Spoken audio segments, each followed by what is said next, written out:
하나, 둘, 셋.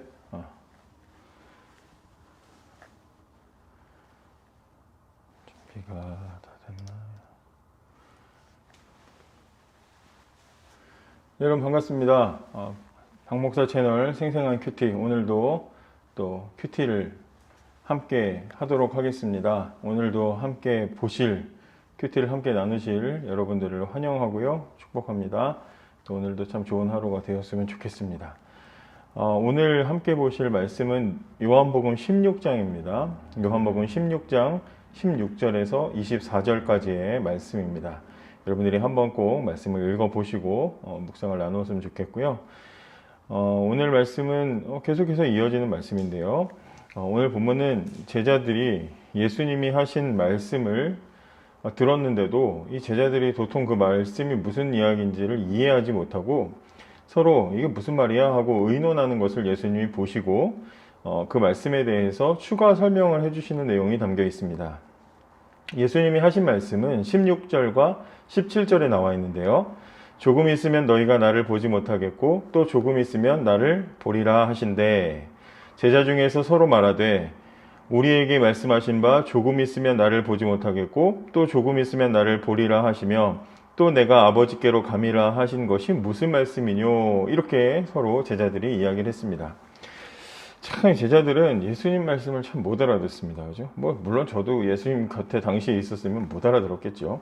예수님 말씀을 잘 못 알아듣습니다. 제자들이 못 알아들은 말씀은 세 가지인데요. 첫째, 조금 있으면 예수님을 보지 못할 것이다. 이게 무슨 말이야? 이렇게 얘기했고요.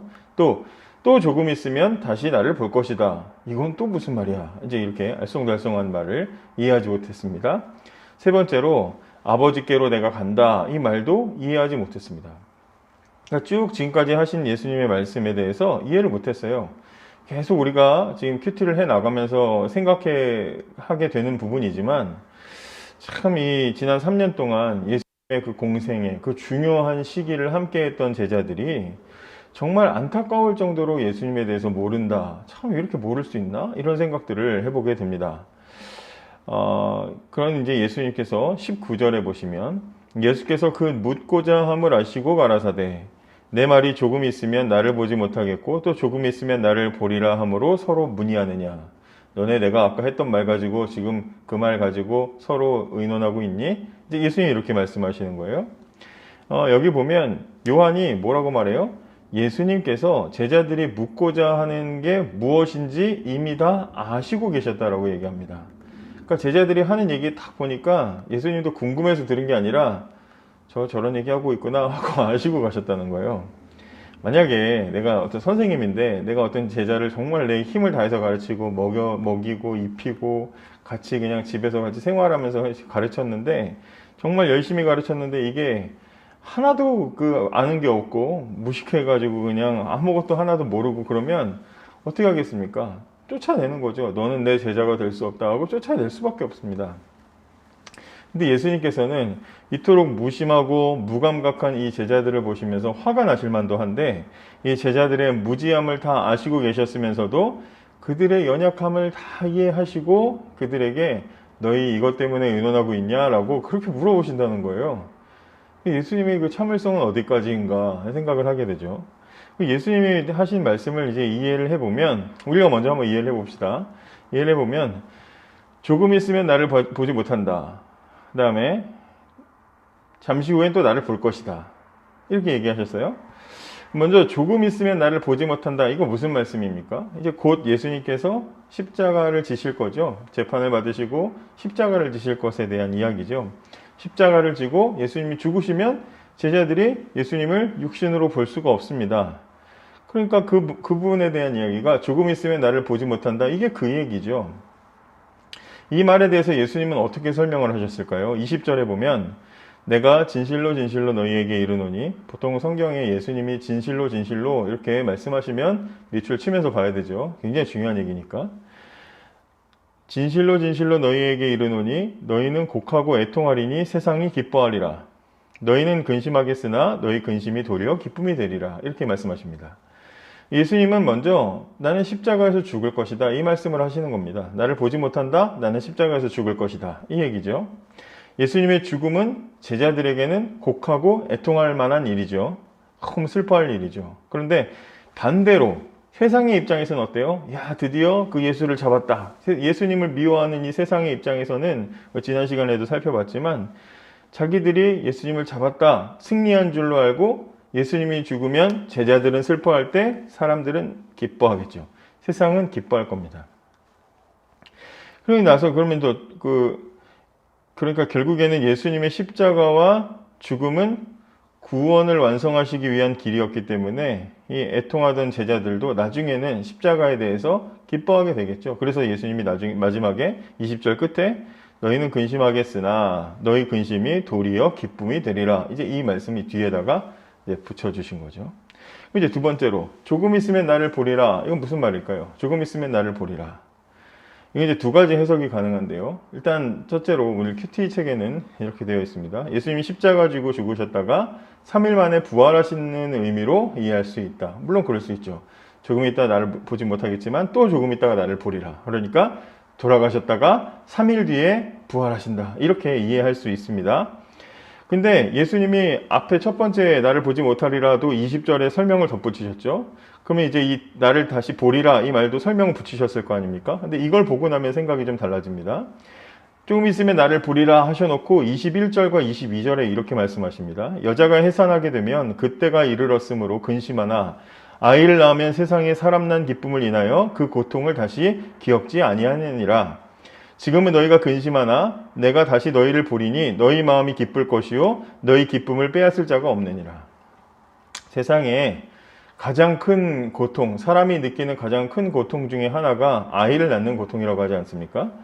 산모가 방금 아이를 낳고 나면 그 고통 막 이로 말할 수가 없겠죠. 어떤 남자들은, 전 남자니까 체험을 하지 못하지만 TV에서도 보니까 어떤 남자가 산모가 아이를 낳을 때 느끼는 고통을 이제 간접적으로 체험할 수 있는 그런 장치가 있어가지고 그걸 몸에 달고 해봤는데 고통에 몸을 그렇게 굉장히 힘들어하는 그 모습을 봤어요.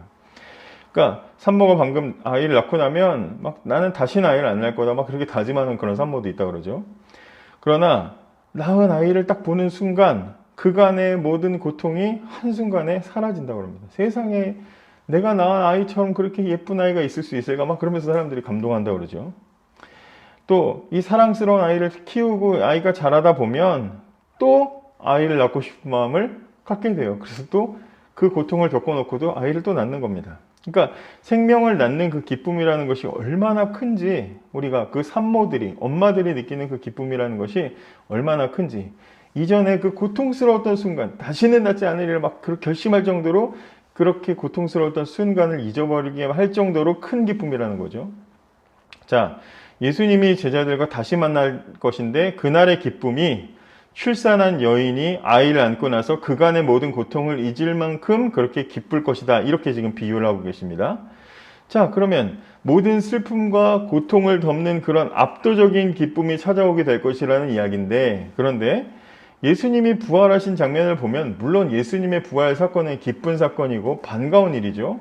그러나 부활하신 예수님께서 제자들과 그렇게 오래 계시지 않았습니다. 함께 하신 것도 아니고 불규칙적으로 나타나셨으며 또 얼마 안 있어서 다시 하늘로 승천하셨죠. 그러니까 압도적인 기쁨이라고 말하기에는 조금 어색한 부분들이 있다는 거죠. 과연 부활의 예수님을 다시 만난 것을 이 해산한 여인의 기쁨으로 비유하신 게 맞는 것인가 이런 생각들을 해보게 됩니다.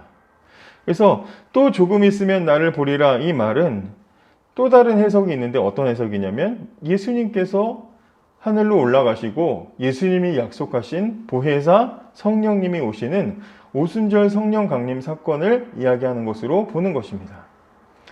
빼앗을 수 없는 기쁨의 이 사건은 성령님께서 각 사람에게 찾아오셔서 그들이 기쁨을 주체하지 못하고 거리로 뛰쳐나가 복음을 전하게 만드는 오순절 사건이 더 알맞은 것이라고 우리가 볼 수 있는 거죠.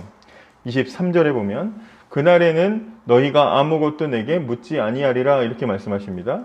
예수님의 이 말씀도 역시 같은 연장선상에서 볼 수 있습니다. 다시 만나면 기뻐할 것인데 해산한 여인이 아기를 안고 그간의 고통을 잊을 만큼 그렇게 기쁘고 압도적인 기쁨이 될 것이고 그날에는 너희가 내게 아무것도 묻지 아니하리라.